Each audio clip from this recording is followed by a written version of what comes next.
사랑인다.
네.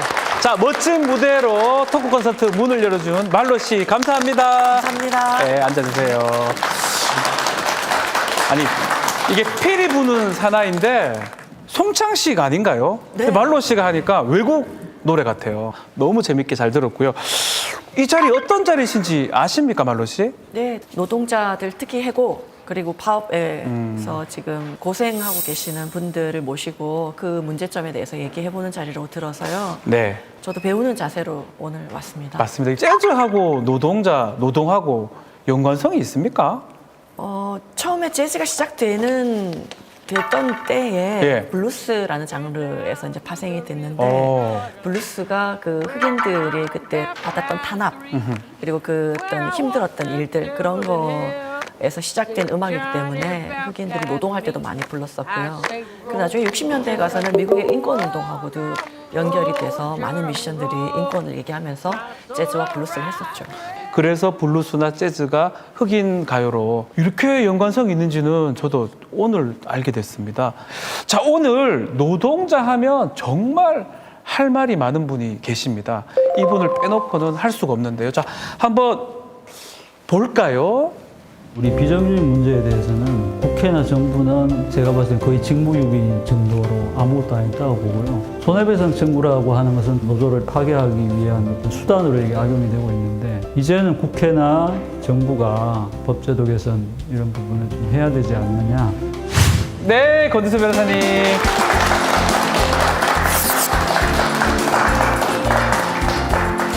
네, 뭐 저도 변호사이긴 한데 훌륭한 변호사고요.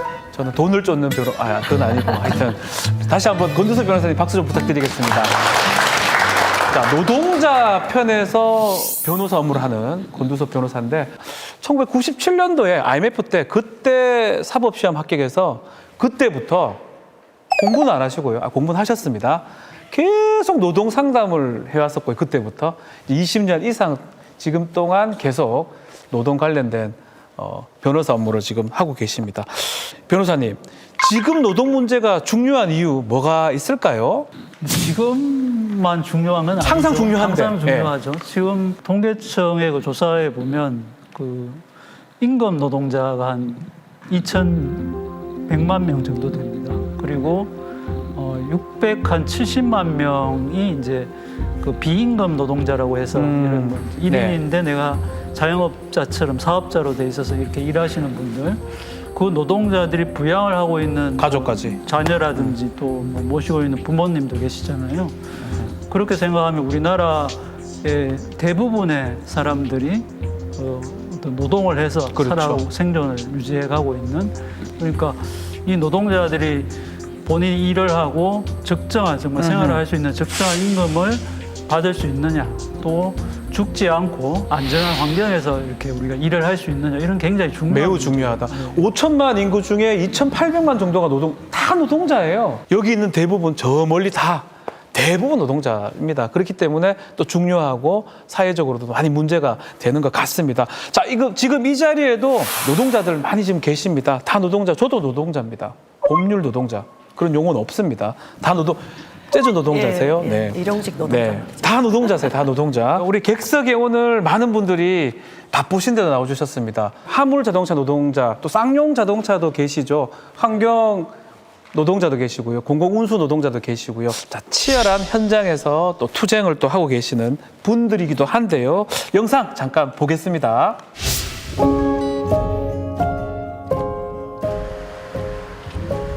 실적으로 좀 중공여자가 일을 할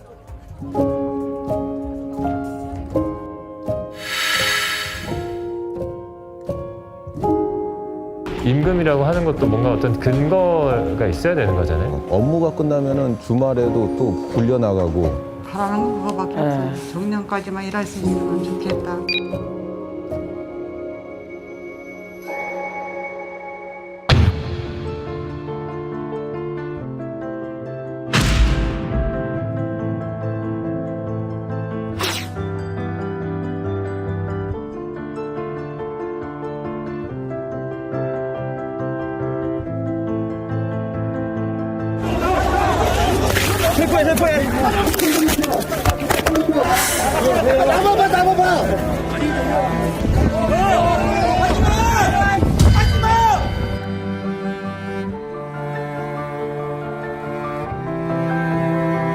투쟁으로 인사드리겠습니다. 투쟁! 하이트 진로에서 일하는 우리 화물 노동자들은 자부심을 가지고 아우, 지금 안 무섭나, 저기 진짜로? 지금 저기 옥상에 계셨던 분이 오늘 여기 나와 계십니다. 건수 씨 맞죠? 그때 당시 한번 짚어보죠. 왜 파업을 하게 됐고 왜 저기 올라가게 된 겁니까? 저희가 사실 2008년 그때부터 지금까지의 운송료가 그렇게 큰 차이 나게 오르진 않았어요. 근데 세월은 벌써 14년, 이제 해가 넘어가면 15년째인데 물가도 오르고 부수적인 소모품들 그런 것들을 지출하고 나면 저희가 한 달에 많게는 200만 원에서 250만 원 이 정도 되다 보면 잠깐만요. 하루에 몇 시간 일하십니까? 저희가 아침에 운전만 따져봤을 때 10시간, 적게 할 땐 10시간, 많게 할 때는 한 14시간까지 14시간 하고 200만 원 받는다고요? 예. 그 200만 원이 2008년도에 월급 수준이었는데 지금까지 갔다는 거잖아요. 예, 맞습니다. 그만큼 물가도 올라갔고 비용도 많이 올라갔는데 더 올라가지 않았다. 그렇죠. 옆에 지금 아내시죠? 아내가 더 마음이 아팠을 것 같은데 살짝만 실수를 하면 큰일 날 수도 있는 상황이고 어땠습니까? 그때 진짜 신문, 그러니까 기사로 봤는데 그때는 진짜 너무 속상했죠. 너무 믿고. 근데 남편이 무사히 잘 돌아온 것만 해도 저는 고마울 따름이었어요. 건수 씨 그때 올라갈 때 저 궁금해요. 두렵지 않습니까? 생명을 걸고 했다고 해도 과언이 아닐 것 같기도 하고요. 예, 사실 그런 각오까지 하면서까지도 올라간 거였으니까요. 사측에게 압박을 많이 받았어요. 직접적으로 재산권에 가압류가 들어오셨던 분들도 계시고 아하, 금액이 뭐 한 28억 원에 대한 손해배상도 저희도 맞았고요. 28억이요? 예. 그리고 책임자라는 타이틀로 계약 해지자들도 발생을 시켰고요. 그러다 보니까 저렇게라도 안 하면 세상에서 저희의 목소리를 들어주시는 분들이 없다 보니까 목숨을 가지고 큰 도박을 하는 것과 같이 세상에 알리고자, 그리고 또 저희의 처우를 좀 개선시켜 보고자, 그래서 목숨을 걸고 올라가게 된 거죠.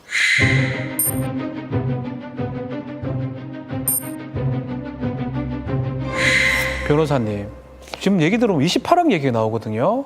손해배상이 사측의 강력한 무기가 됐던 것 같기도 해요. 그런 압박을 통해서 결국은 노조를 포기하게 만드는 거죠. 그 노조의 요구를 포기하게 만드는. 그 마지막에 이제 운송료가 제일 큰 이제 쟁점이었는데 그렇죠.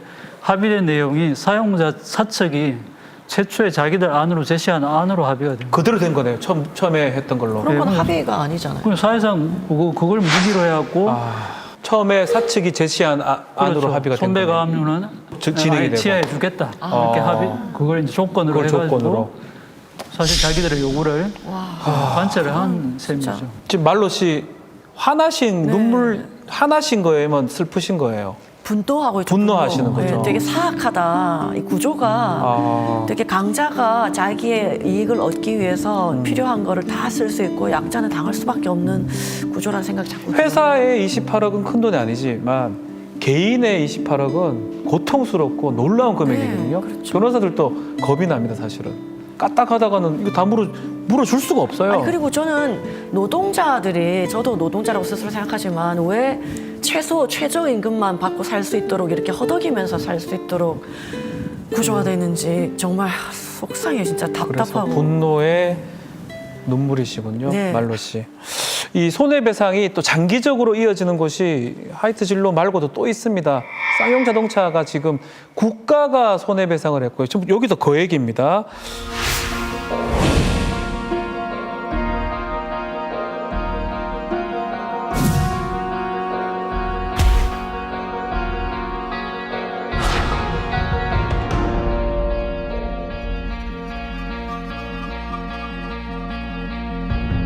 지금 쌍용자동차 노동자분 계시죠? 예, 마이크 좀 주십시오. 지금 손해배상이 어떻게 진행 중입니까? 저희가 안타깝게도 2심까지 패소를 했고요. 얼마입니까, 금액이? 11억 이렇게 몇 천만 원 되는데요. 근데 문제는 어쨌든 13년이라는 시간 동안 흐르다 보니까 네. 지연이자가 배보다 배꼽이 더 큽니다. 2009년도에 소송을 제기해서 13년간 지금 대법원 왔는데 30 원금이 10몇 억이면 이자가 지금 엄청나겠네요. 저희는 이제 국가 선배하고 회사 선배하고 같이 있는데 전체 선배액 현재 그 지연이자까지 포함해서 120억이 넘고요. 120억이 예, 됩니까? 그다음에 말씀하신 국가 선배는 한 30억 이상이 지금 넘어가고 있습니다. 돈을 갚기를 바라는 게 아니라 다른 걸 바라는 것 같아요. 그 돈을 어떻게 갚아요? 일반인 지금 영상이 나오는데요. 당시에 정하지 않는 노동자들을 무참하게 경찰 당시 곤봉, 방패로 그렇게 진압을 했고요. 심지어는 불법 행위로 헬기를 동원해서 체류역을 살포를 하고 그 이후에 어쨌든 이런 참사 이후에 많은 노동자들이 공장에서 쫓겨났습니다. 그렇죠. 그거에 대한 어쨌든 트라우마로 인해서 저희는 30명이 돌아가셨는데 그 중에 절반 가까운 그 돌아가신 분이 스스로 목숨을 끊었거든요. 극단의 선택을 했다는 예, 거죠. 극단적인 선택을 했었던 그런 쌍용자동차의 상황이고요. 그 진실들이 실은 정말 오랜 기간 저희가 감춰져 있었습니다. 그래서 점차 시간이 지나고 당시에 저희를 그 진압했던 당사자였던 경찰청이 국가폭력을 인정하고 당시 청와대 지시에 의해서 노동자들을 그렇게 강제적으로 진압했다는 것들에 대해서 사실을 인정했습니다. 나오네요. 예, 그렇습니다.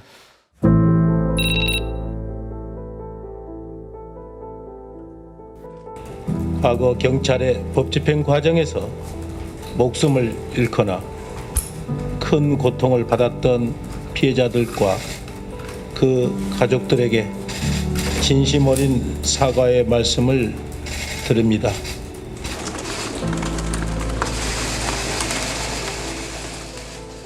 변호사님, 어떻게 사과를 했는데 손해배상이나 이 재판은 왜 계속 진행되는 겁니까? 말로만 사과가 아닌가 하는 생각이 들고 아하. 이 당시의 파업의 우리가 원인을 잘 봐야 되거든요. 아무런 노동자의 잘못은 없는데 회사가 경영을 잘못해가지고 아니면 쌍차처럼 정부가 무슨 정책을 잘못해가지고 회사가 어려워졌을 때 잘못 없는 노동자를 강제로 해고할 수 있는 게 그것도 집단적으로 그렇죠. 할 수 있는 게 정리해고예요. 그럼 정리해고, 예. 노동자 개인 입장에서는 굉장히 본인한테 중요한 문제잖아요.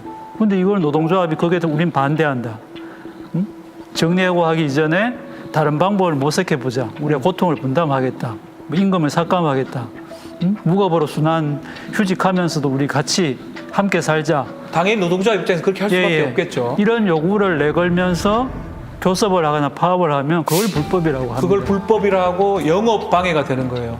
예컨대 쌍용자동차 네, 네. 자동차 만들어야 되는데 못 만든 만큼 그 손해배상액을 책정해가지고 노조하던 사람들한테 지금 손해배상액을 청구를 한 겁니다. 네, 거기서 시작이 됩니다. 그걸 불법이라 하고 교섭 자체를 거부하고 파업에 들어가면 불법 행위니까 공권력이 투입되는 거죠. 그럼 노동자들 입장에서는 순순히 물러날 수가 없잖아요. 이 공장에서 나가는 순간 이제 정리해고에 그걸 다 받아들여야 되는 상황인데 공장 안에 그냥 머물러 것에 대해 공권력이 지금 투입된 거 아닙니까? 그러니까 시작을 우리가 잘 봐야 됩니다.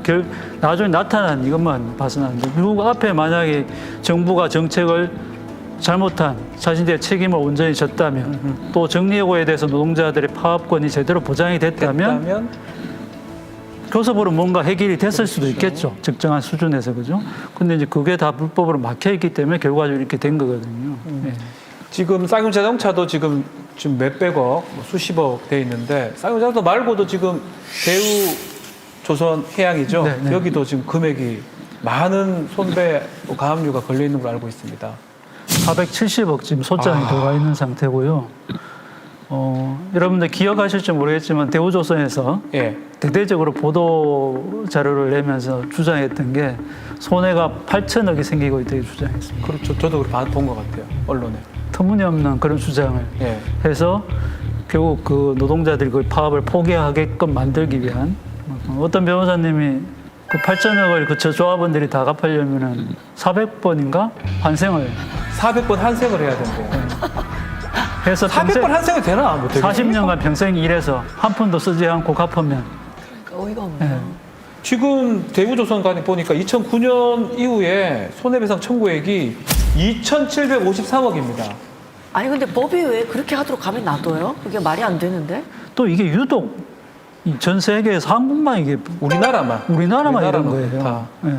말로 씨, 국가가 말로만 사과를 했어요. 죄송합니다. 말로만 사과하고 계속 소송을 합니다. 아니 한쪽에서 얘기를 하고 다른 쪽에서 얘기를 하고 이게 목소리가 크고 힘이 세다고 그래서 이 사람 얘기만 듣고 목소리 작고 힘없는 사람 얘기는 안 듣고 이게 국가가 이렇게 있을 이유가 없죠. 법도 그런 식으로 작동하면 안 되는 거라고 법이 왜 그렇게 저는 작동합니까? 상식적으로 지금 그렇게 질문 저한테 하는 게 아니고 우리 건두섭 변호사님. 이쪽에 법이 왜 이렇게 작동합니까? 법이 기본적으로 기울어져 있기 때문에 법이 기울어져 있다. 그런 사측이나 정부가 사측 기울어져 있다 이 말씀을 하시는 겁니까? 그렇죠. 지금 그 대우조선 사내하청 노동자들이 주장했던 거, 그다음에 하이테진로 노동자들이 주장했던 게 뭐 특별한 게 아니에요. 네. 그 실제로 요구하는 운송료 문제를 요구할 수 있는, 그다음에 사내하청 노동자들의 임금을 좀 인상시켜 줄 수 있는 그 힘을 갖고 있는 원청 회사가 교섭 자리에 나와 달라는 거였거든요. 그렇죠. 그게 다른데 사실. 우리 요거를 다 들어달라는 게 아니라 교섭 자리에 나와서 그 문제를 얘기해 보자라고 하는 요구였는데 그 자체를 이제 거부하니까 파업을 하면 그 자체가 불법 행위라고 지금 손해배상, 가압류. 그다음에 손배가압류로 들어가.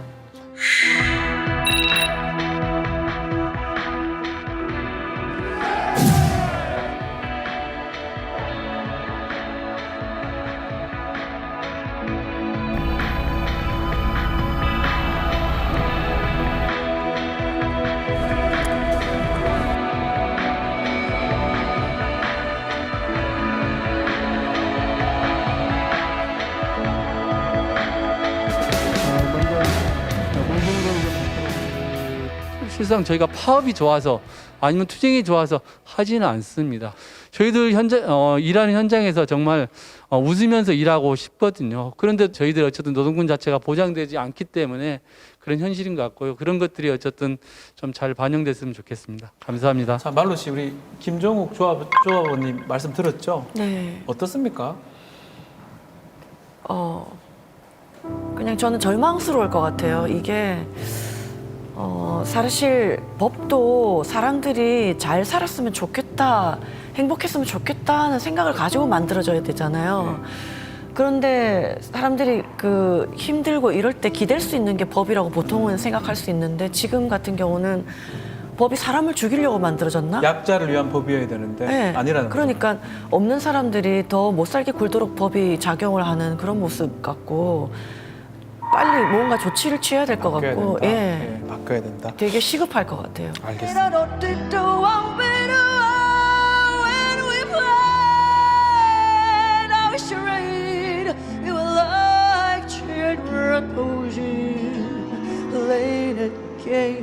Acting out names, guessing the parts we played. Oh, what a hit we made! We came on next to 그걸 무기로 해갖고 와, 관찰을 한 셈이죠. 분노하고 있죠. 분노하시는 분노. 거죠. 예, 특히 강자가 자기의 이익을 얻기 위해서 필요한 거를 다 쓸 수 있고 약자는 당할 수밖에 없는 빨리 뭔가 조치를 취해야 될 것 바뀌어야 같고 된다. 예. 예, 바뀌어야 된다. 되게 시급할 것 같아요. Say, little serenade, song of my heart's composure. I hear still, and I always will, best on the charade.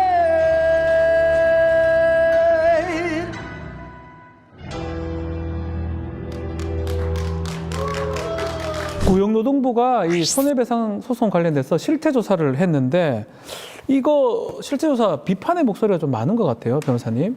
고용노동부가 그래도 되나 싶어요. 네. 왜냐하면 그 손잡고에서 발표한 내용을 그대로 뺏겨서 베꼈다고요? 예, 손잡고에서 했던 걸 베꼈다고요? 예, 그대로 뺏겨가지고 했더라고요. 우리 객석에 윤지선 활동가님 나와 계시죠? 잠시 나오십시오. 예. 아유. 네. 손잡고 윤지선 활동가이신데요.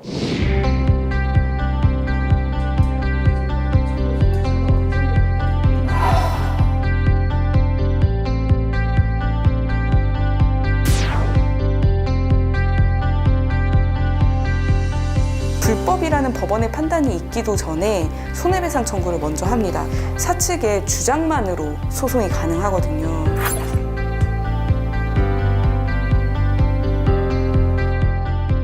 쟁행위를 왜 했는지를, 그러니까 파업을 왜 했는지, 노동자들이 뭘 가지고 항의를 하는지를 분석을 해보니까 가장 많은 부분을 차지한 게 단체 교섭이랑 단체 협약을 이행하지 않았을 때였어요. 그리고 그 다음으로 많았던 게 대놓고 불법이었어요. 불법 파견을 했거나 노조 파괴 시나리오를 이제 가동을 했거나 아니면 근로기준법을 위반했거나. 그런데 고용노동부가 그 자료를 베꼈답니다. 정확히는 저희 자료를 쓰겠다고 고용노동부에서 먼저 연락이 왔었어요. 예. 8월 달에 국회에서 실태조사도 하고 해외 사례도 조사를 하겠다라고 장관이 약속을 한 거예요. 예. 손해배상 소송 실태부터라도 정확하게 조사해야 되지 않는가. 기본적인 실태조사를 하는 것이야말로 고용노동부의 의무라고 생각하는데 저희가 실태조사는 물론이고 외국 사례까지도 적극적으로 검토하겠습니다. 네. 근데 장관은 약속을 했는데 고용노동부 직원들은 좀 생각이 달랐나 봐요. 저희한테 연락이 와서 실태조사를 자기들이 직접 해보려고 했는데 너무 어렵다. 그 저희 자료를 갖다가 좀 사용을 해도 되겠냐 이렇게 얘기를 하더라고요. 그래서 고용노동부가요? 네. 너무 웃긴다. 그래서 아니, 저희는 어쨌든 비영리로 운영되는 공익단체여서 저희가 자료를 수집할 수 있는 거는 한계가 있어요. 고용노동부가 법원에 직접 요청하면 민간 차원에서 얻을 수 없는 숨어있는 사건까지도 다 받을 수 있지 않을까 해서 저는 고용노동부에 굉장히 기대가 크다. 법원을 통해 직접 자료를 받으셨으면 됐으면 좋겠다 이렇게 말씀드렸죠. 그런데 어떻게 됐습니까? 손배가압류가 우리나라에 처음으로 제기됐던 연도가 혹시 언젠지 아세요? 2000년도 정도 아닐까요? 1989년입니다. 89년입니까? 예. 네. 그런데 2009년부터 취합해서 그거를 실태 조사한 거다. 그러면 그 자료를 가져가서 해석은 어떻게 하던가요? 저희가 사이트 나중에 한번 찾아보시면 네. 그 손잡고 아카이브라고 치면 나오는데 손잡고 아카이브라고 아카이브? 치면 나오는데요. 저렇게 판결문도 모아놓고 이 판결의 내용이 어떤 걸 의미한다라는 해석을 해놨는데 같은 자료를 놓고 다른 해석을 내놓기 시작을 한 거죠. 예를 들어서 하나 설명을 좀 드리면, 그래서 대우조선 사내하청 노동자들이 이제 점거 농성을 했기 때문에 조업 손실이 생겼다. 그러니까 점거 행위를 했기 때문에 어떤 손해가 생겼고 그런 판결이다라고 돼 있어요. 그렇죠. 그런데 실제 원인은 1년 가까이 교섭을 할 책임이 있는 대우조선이 교섭을 거부했단 말이에요. 하청업체는 교섭을 우리는 아무런 권한이 없습니다 이렇게 하고, 이런 원인에 대해서는 전혀 보지 않고 판결문에 필요한, 본인들이 필요한 사측에 유리한 그런 내용만 좀 뽑아서 고용노동부가 해석을 했다는 거네요. 그렇죠. 점거 행위했으니까 손해배상 물려야 되는 거 아니냐, 이런 식으로 이렇게 논리 전개를 하는 거죠. 말로 씨. 한 30초만 멈춰도 그렇게 막대한 손해가 기업에서 난다는 걸 안다면 안 해야죠. 그러면 사실 자기도 들어줘야지. 조심해야죠. 원래 간 들어줘야죠. 그리고 그죠? 빨리 나서서 교섭을 해서 그런 막대한 손해가 안 생기도록 해야 되는 게 맞는 그렇죠. 것 같은데 상식적으로 네. 그렇게 손해 날 것 같으면 해주면 되지. 교섭을 빨리 해야죠. 나가서 얘기도 들어보고. 근데 어차피 손해배상하면 근데 시간 너무 끌고 이상하다. 돈 물려가지고 좀 압박을 가하고.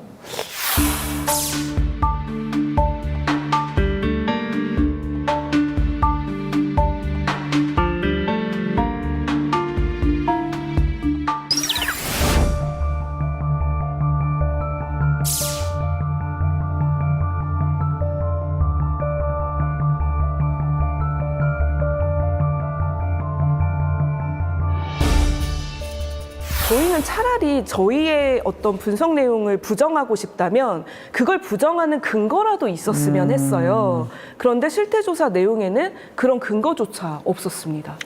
네, 변호사님. 손잡고에 상근 활동하시는 분이 우리 윤지선 활동 한 분입니다. 네. 혼자서 그걸 한다고요? 변호사 자격증이 있으십니까? 활동가입니다. 전문 대단하십니다. 활동가입니다. 아니 고용노동부 전체 직원보다 더 많은 일을 하시는 거잖아요. 어떻게 보면. 훨씬 많은 일을 한 거죠. 어머 세상에 나라가 이렇게 망하게 only you 한 명. 그렇게 돼버렸어요. 아니 그냥 장관을 하셔야 될 것 같아요. 어머 세상에.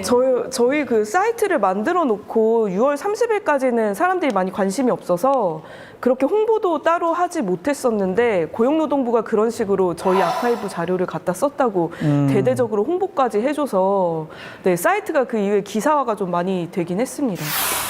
합법적으로 노동기본권을 행사하게 되면 민형사상 면책이 되므로 일단 이번에 공권력을 엄정하게 행사하겠다는 것도 그런 그 악순환이 되는 것을 근절하기 위함이다라는 취지로 제가 답변을 드린 거고요.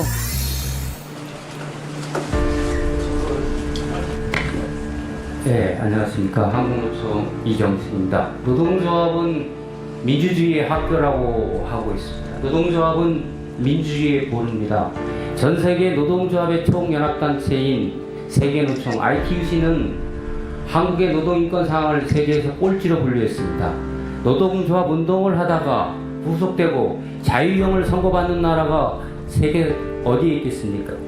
아울러서 우리나라는 본인은 물론 가족, 친척, 친구까지도 파멸하게 만드는 손해배상 가압류가 밥 먹듯이 발생하고 있습니다. 이것은 민주주의의 위기를 뜻하고 노동 이 사회가 지속까지 가능하지 않다는 것을 뜻하고 있습니다.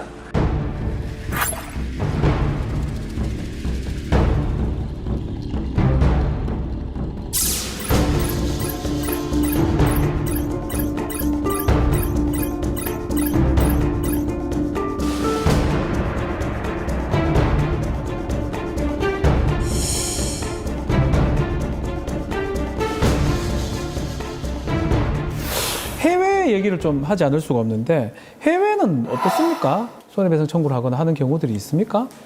실제로 그 국회 입법조사처에서 낸 보고서에 보면 네. 기업이 이제 노동자나 노동조합을 상대로 손해배상 청구를 한 사례가 아주 뭐 100년 전. 왜? 산업혁명요? 예. 100년 전요? 100년 전, 200년 전에는 있었는데 최근에는 거의 사례가 없다. 라고 지금 보고가 되고 있거든요. 제임스 와트 뭐 이럴 때인가요?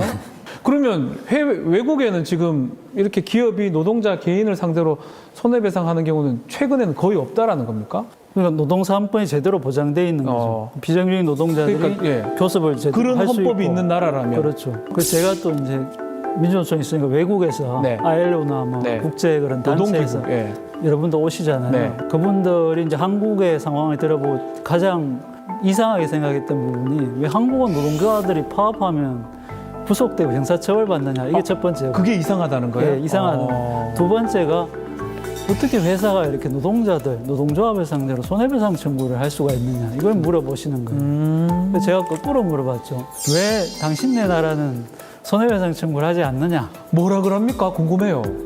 자기들도 그럴 수는 있대요. 아하. 그런 상황이 생길 수 예. 있는데 돈이 있는 회사가 아하. 그 노동조합이나 노동자 돈이 없잖아요. 노동자를 상대로 손해배상 청구를 막상 하게 되면 사회적으로 소비자들이 싫어하지 그렇죠. 않을까요? 언론이나 이런 데서 대대적으로 이 비판하겠죠. 비판하고 지탄을 하기 때문에 기업의 이미지가 완전히 그걸로 인한 손해가 더 크기 때문에 그 감히 이제 손해배상 청구를 안 한다는 거죠, 실제. 그럼 결국은 이 얘기 너무 큰 것 같아요. 브랜드 가치가 떨어진다는 거죠, 회사 브랜드 가치가. 네. 그래서 할 수 있고 법적으로 봤을 때는 할 수 있음에도 불구하고 외국의 많은 어떤 기업이나 이런 사례에서 손해배상을 하지 않는다 이렇게 봐야 되겠네요. 우리도 그러면 좀 그러면 안 되나? 화이트 진로 사지 마. 쌍용차 사지 마 하면 되나? 사지 마. 대우조선은 살 수가 없습니다. 배를 살 수는 없으면 우리가 뭐 배를 뭐 사거나 할 수는 없는데 이 여론 때문에 뭐 독일이나 뭐 참 미국 그때 잘 없거든요, 사실은. 그게 당연하다. 이거 되게 놀라운 일이긴 한데.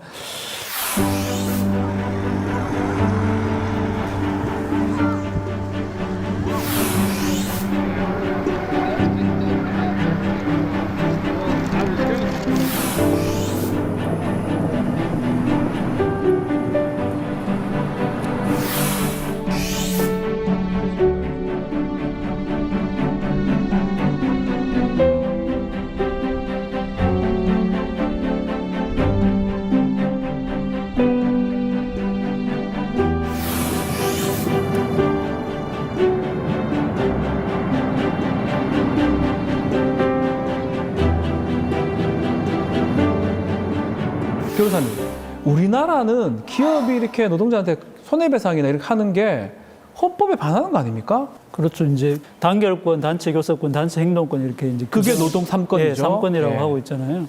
근데 제가 노동 변호사 처음 됐을 때 우리 선배 변호사들한테 들은 이야기 중에 하나 이거였어요. 노동자들이 합법적으로 파업하는 게 낙타 바늘구멍을 통과할 정도로 어렵다는 거예요, 어렵다. 그게? 특수고용 노동자나 사내 같은 노동자가 교섭을 요구하고 파업하면 평화적으로 다 해도 불법이 되는 거예요. 왜냐하면 교섭 건 자체가 없어요. 비정규직은 원청이 아니고 하청이니까. 그리고 불법이 되는 순간 민법상의 논리로 이제 손해배상이 이제 대상이 이런 이제 구조로 가게 되거든요. 이 3건을 헌법에서 헌법 가치로 보장을 하고 있는데 이게 지금 위축이 되니까 그래서 필요한 법이 노란봉투법 아니겠습니까, 변호사님? 그렇습니다. 예.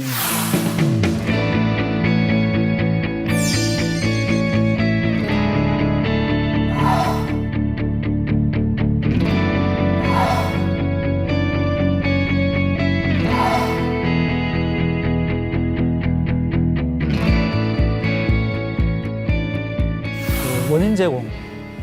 그러니까 애초에 그런 파업의 원인 제공을 사용자가 했다면, 그리고 자기가 원인 제공을 해서 파업했는데 파업이 불법이라고 하면 손해배상 청구한다? 이게 좀 이상하죠. 예. 이상하잖아요. 그래서 이 법에서 손해배상도 못하게 이제 하는 하는 걸 좀 건데. 하자는 거고, 특히 이제 이 개인한테 하는 것은 좀 너무 가혹하다는 그렇죠. 거잖아요. 가혹하죠. 그러니까 개인을 상대로 하는 손해배상 청구는 제한하자, 뭐 이런 내용들이 말로 씨, 법 괜찮죠? 그렇게 바뀌어지면. 반드시 근데 바뀌어야 될 것 같은데요. 정부도 그렇고요. 또 언론 중에는 보수 언론 이런 데도 좀 반대를 하고 있어요. 이렇게 바꾸는 거를. 그 실태를 잘 몰라서 그러시는 거 아닐까요? 아니면은 뭔가 자기들이 지키고 싶은 게 있어서 그런가? 노조의 이기주의적 극단적 투쟁을 무엇으로 막을 수 있겠느냐. 불법 파업을 주장하는 삼국지 한권적 보호법 이렇게 얘기를 했습니다.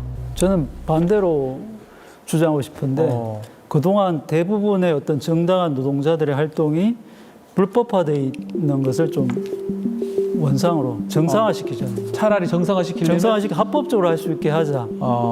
비정규직 노동자들도 힘 있는 원청을 상대로 교섭 요구할 수 있게 하고 특수고용 노동자들도 노조 활동을 할 수 있게 해서 그들의 활동이 다 불법화되고 있는 이걸 좀 바꾸자. 그러면 지금 다 불법이라고 주장하는 그런 것들이 이제 합법적으로 할 수 있는 게 되잖아요. 아니 저분은 지금 이런 얘기를 하나도 모르고 저런 얘기를 하시는 것 같은데요. 한번 물어볼까요? 네, 모르시는 것 같아요. 제가 지금 상태를. 한 가지 좀 말씀드려보면 저희가 그 30년 동안 있었던 판결을 뒤지다 보니까 30년 전, 20년 전, 10년 전 경총이나 보수 언론이나 똑같은 주장을 해왔습니다. 근데 그렇다면 여태까지는 그런 파업을 극단적으로 제약하는 손해배상 제도가 살아있었던 거잖아요. 그러면 지난 30년 동안 사실상 파업은 없었어야 돼요. 저들의 주장이 맞다면. 근데 파업은 계속 있었어요. 네. 그러면 파업의 원인을 들여다봐야 하는 거죠. 그래서 저 첫 번째 질문, 노조의 투쟁을 무엇으로 막을 수 있나를 저희가 현장 당사자분들한테 한번 질문을 해봤거든요. 그랬더니 뭐라고 말씀을 하시냐면 무엇으로 막을 수 있다고 그럽니까? 교섭으로 막을 수 있다고 얘기하십니다. 사측하고. 네. 그리고 회사가 근로기준법을 제대로 지키면 우리가 근로기준법 위반이라고 파업을 할 이유가 없다. 그러니까 회사가 잘하면 되잖아요. 회사만 잘하면 할 이유가 없다 이 말이에요. 맞습니다, 사실. 예. 공감하시면 지금 고개 계속 끄덕끄덕거리세요, 건수 씨. 맞아요? 말씀하십시오 하라고 좀 들렸잖아요. 저 사실 불법 파업이라는 것들을 아까 말씀하셨을 때 쉽게 말해서 저희가 최근에 파업을 하면서 느꼈던 건 무엇이냐면은 당사자보다 공권력과 마주치는 일들이 더 많았어요. 경찰. 회사는 못 보고 경찰만 본다 이 그렇죠. 말씀이네요. 그러니까 저희는 어쩔 수 없는 파업을 할 때 위축되기도 하고 불법에 노출되기도 하고 결국 다람쥐 쳇바퀴에 굴러가는 노조 활동이 될 수밖에 없다라는 것들이죠. 그런 것들을 타파하려면 지금 노조법 2조 3조를 개정을 해서 노조권도 확실히 보장을 받아야 되고 단결권 그리고 교섭권 이런 것들로 통해서 기업과 대화를 함으로써 불법 파업을 잠재울 수 있다고 생각을 하는 겁니다. 문제 해법을 찾기 위해 지난달 14일 노사정위원회 차원의 어제 과거 문제는 여러 가지 법률적으로 걸린 것이 있기 때문에 이것이 노사정의 한마디로 이렇게 해라 저렇게 해라 할 수가 없는 거거든요. 개별 회사의 재산에 관련된 문제이기 때문에 노사정위원회에서 명확하게 정리해줘야만이 협상이 될 건데 그 명확한 준거를 제시하는 합의문의 문구 내용 표기를 경총이 어렵다는 입장입니다. 국민의 재산권은 보존된다고 규정한 헌법상 노동상권과 함께 재산권도 보장되어 있는 바 재산권과 노동상권의 조화 질서 속에서 노조법이 규율되어야 합니다. 헌법상 걸린 노동상권을 무력화, 형해화시키는 것도 모자라서 노동자들을 죽음으로 내몰고 있는 우리나라 노조법은 국제적으로도 비난의 대상입니다. 이것을 인정했습니다. 국민의 위원들은 직무유기입니다. 노동법이 각각 개정된 이후 지금까지 개정 과정을 단 한 번이라도 최근에 직장갑질119에서 굉장히 유의미한 그 설문조사 결과를 나타났는데요. 네. 25%가 만 노랑봉투법을 알고 나머지는 노랑봉투법이 뭔지 모른대요. 말로 씨. 저 사실 몰랐죠? 노랑봉투에 딴 거 생각하셨죠? 대해서는 알고 있었지만 그 법의 내용을 몰랐어요. 아직 이게 상정 중이라는 것도 몰랐고요. 그 손배액이 너무 크기 때문에 시민들이 그걸 도와서 같이 내게 했기 때문에 아직으로는 그 근원인 손배를 못하게 만들 자라는 건지를 몰랐어요. 몰랐다. 모르는 분이 지금 말씀하면 열에 뭐 4명 중에 1명 정도 말고 3명은 몰랐다는 거잖아요. 그런데 그 직장갑질119에서 2조와 3조를 설명을 하고요. 설명을 하고? 이 설명을 들은 사람들은 이 법의 통과에 대해서 어떻게 생각하는지를 다시 조사를 한 거예요. 우와. 그랬더니 결과가 80% 이상이 80%가. 이거 통과돼야 되는데 동의한다라고. 잠깐만, 우리 여기 방청석에 노란봉투법 정확하게 알고 계셨던 분 있습니까? 없어요? 그러니까. 쌍용은 손 드셔야지. 본인이 그 노란 봉투 달고 있으면 모르는 건 이상한 거 아닙니까? 한 번 알고, 김정욱 조합은 한 번 알고 명확하게 알고 계시면 잘 없었죠, 지금 사실은. 말씀만 해주세요. 예. 네, 그 노란봉투법이 제정이 되더라도 저희 쌍용자동차 당시 어떤 선배 가압류나 고통받았던 노동자들은 실은 이걸 당장 혜택을 보지는 못합니다. 그렇죠. 그러니까 소급 적용이 되지 소급할 수는 못하거든요. 없으니까요. 하지만 저희가 이 문제에 대해서 이렇게 좀 나설 수밖에 없었던 게 저희가 당해보니까 알겠더라고요. 그렇죠. 예, 저희가 이렇게 긴 시간 고통받은 수행하면서 느꼈던 게 뭐냐. 나는 이렇게 당했지만 우리 자식들한테 우리 앞으로의 그 미래 아이들한테는 더 이상 고통을 주지 않아야 되겠다는 생각들이 있어서 긴 시간 이렇게 어쨌든 함께 이 법 개정을 위해서 또 함께 이렇게 마음을 모으고 있습니다.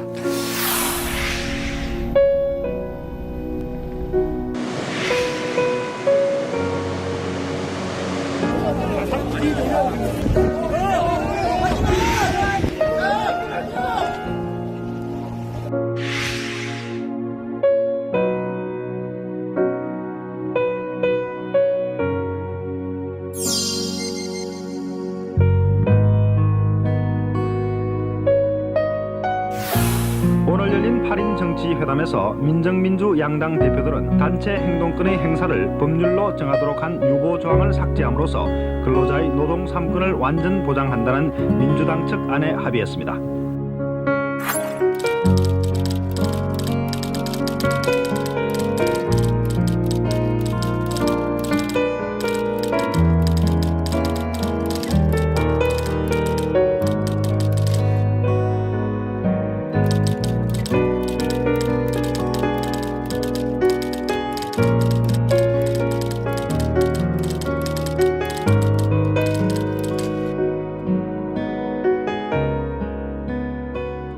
자, 오늘 연말 특집 한 끼 식사, 한 끼 시사입니다.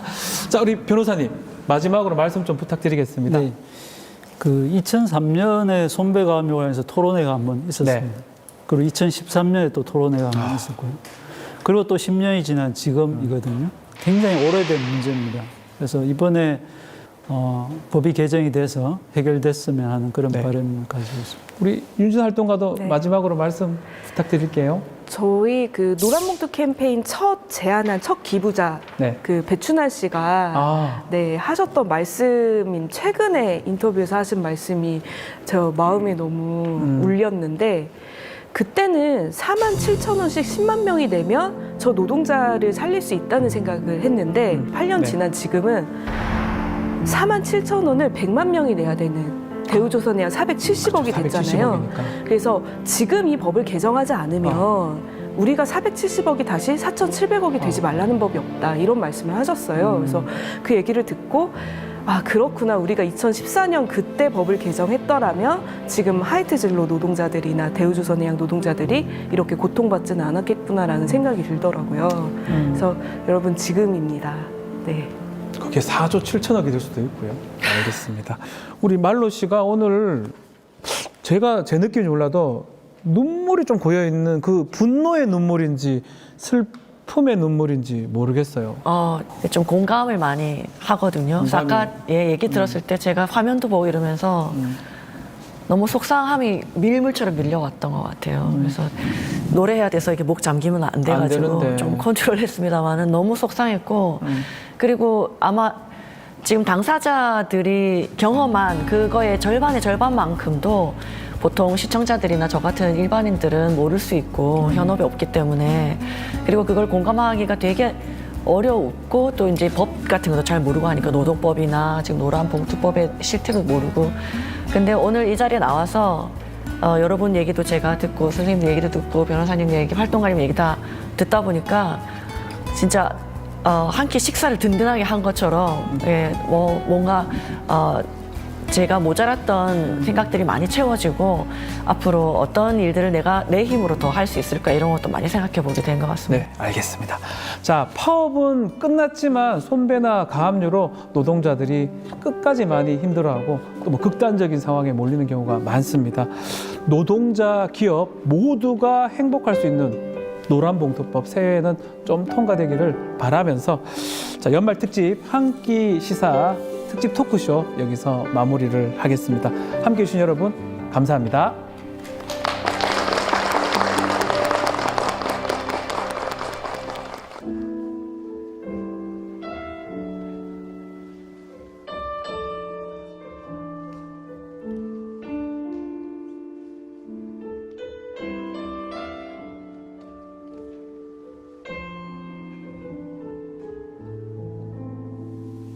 따뜻한 불빛 새어나오는 작은 집에 만나질 떠돌던 아이를 고요히 잠들었네. 엄마의 낮은 기침 소리 별빛은 물끄러미 먼 곳의 물소리도 이젠 조용하겠네. 깨우지 마라 저 예쁜 한식의 밤을 흔들지 마라 저 고요한 평화의 밤을.